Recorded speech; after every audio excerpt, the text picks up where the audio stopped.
ได้ยินเสียงหัวใจของเธอมันดีแค่ไหนเธอได้ยินเสียงหัวใจของฉันบ้างไหมเธออาจไม่ต้องพูดว่าทำอะไร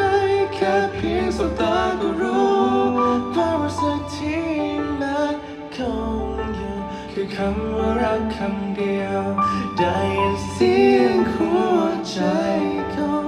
กันมันดีใช่ไหมให้เธอรับรู้ว่าหัวใจของฉันมีเพียงแค่เธอ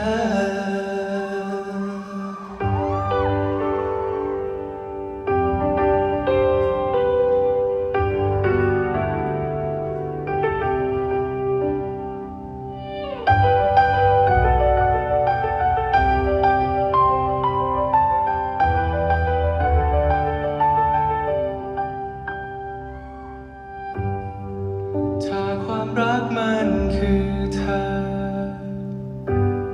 ก็ไม่ต้องหาคำอธิบายใดวันที่หัวใจฉันและเธอถูกผูกกันไว้คงเป็นเพราะรักเธอทำให้ฉันสั่นไหวไม่หมดทั้งใจเฝ้าคิดถึงเธอทุกวินาทีมันจะมาสะกดเอาไว้อย่างนี้เธอกอดไว้ไม่ปล่อยฉันขอสัญญาได้ยินเสียงหัวใจ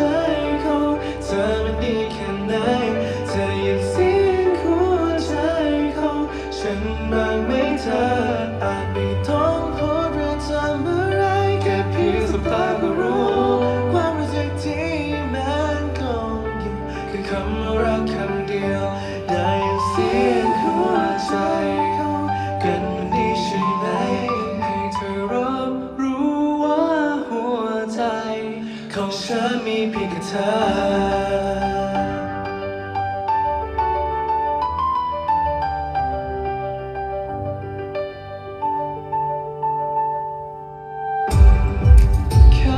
เธอยืนอยู่ข้างฉันก็ไม่ต้องการอะไรต่อแสงของดาวบนฟ้าจะเลือนลบไปก็ไม่สำคัญเท่าเสียงหัวใจของฉันและเธอเฝ้าได้คิดถึงเธอทุกวินาทีเมื่อได้มาสะกดเอาไว้อย่างนี้จะกอดไว้ไม่ปล่อยฉันขอสัญญา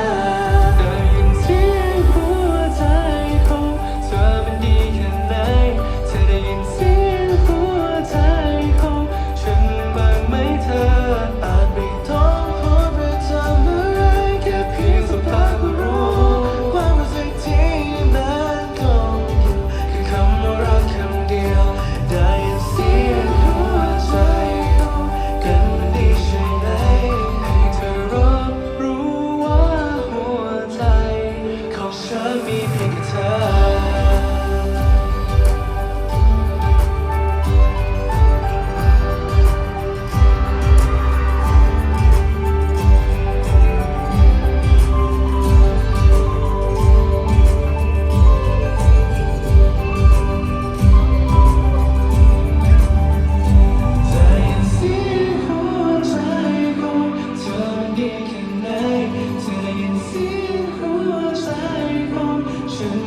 ไม่เธออาจไม่ต้องพูดว่าทำอะไรแค่เพียงสบตาก็รู้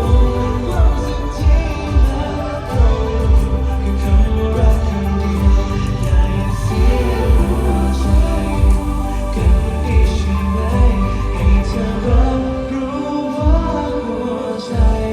ของฉันมีเพียงเธอ